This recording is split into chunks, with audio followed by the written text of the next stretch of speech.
going to use this band here, duplicate it, move it up around here,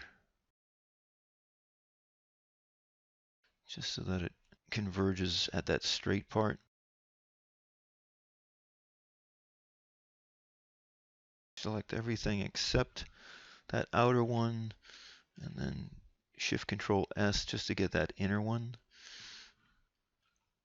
And then we can go into deformation, do size, turn off the y-axis, and just bring that in,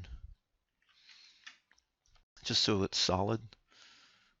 Want it to go just beyond some of this. So the bands are going to be the same diameter. This one's just going to have thickness to it that eventually we're going to bring together. So I want to be able to duplicate this and make sure that it goes a certain distance.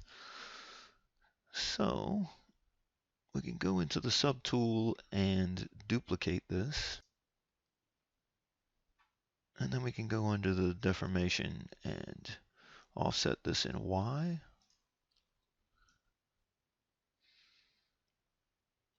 And look at that number, 15.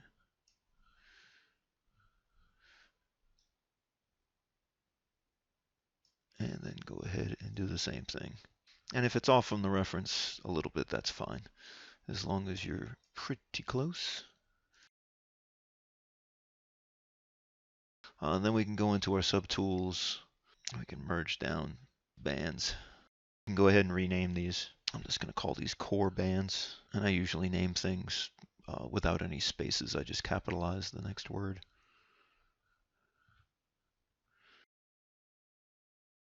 I don't want this to be solid. I want it to have a little bit of hollowness to it, just on the inside, as if it was a pressed form that had been spot welded on there.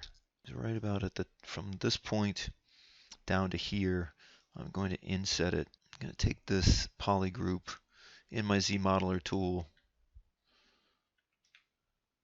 Let's go ahead and go to poly group, a single poly.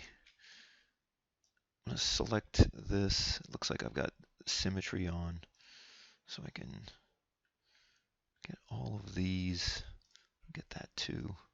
So the settings for this are going to be polygroup island, center and border inset the region. Bring that in a little bit. Give it enough so that there's some thickness to it. We're going to take this polygroup and we're going to extrude it. Polygroup all, one side poly, bring it straight in. I'm not going to go too deep with it, but I am going to create a little bit of depth. Don't want to create any sort of confusion between the seam here. I want this to go right inside of it. Let's go ahead and mask. Move that in a little bit.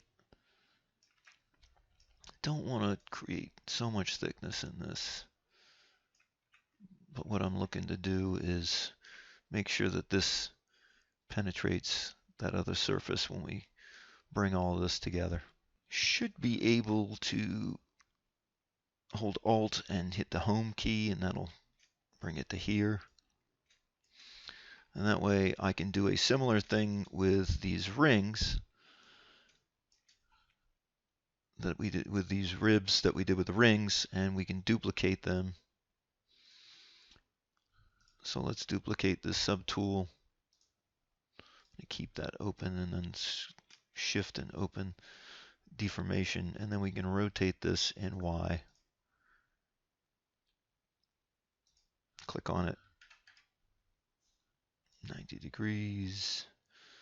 Looks like, oh, let's go ahead and clear that mask, excuse me. And we can just merge these down.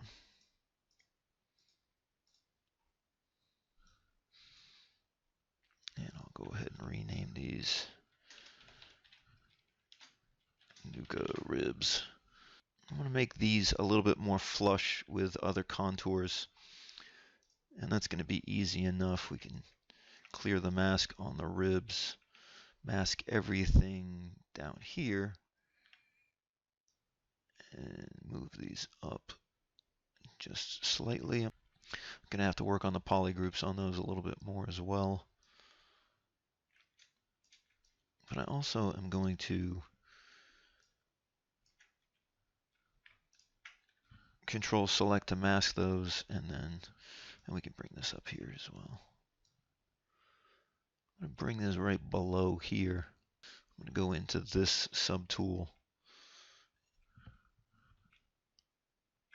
inserting a single edge loop. I'm going to put an edge loop right in there. Let's put this in solo mode. Make sure we just get that one face loop there. Control W, bring it back. Go to this poly group, make sure it's extrude, polygroup all, one side poly. I'm going to bring it in, separate this out. Remove Control Shift and S. And then we're going to bring this up just a little bit, just to straighten that out. This outer edge loop here, I'm going to slide the complete edge loop just up a bit, just so that it starts to conform to the surface. It's not so acute an angle. I'm going to slide this over. This one should be fine. It's not going too far up. I might slide that. Exit solo mode. Take a look at it. Just a little bit more visual interest there. So now we can go ahead and start subdividing.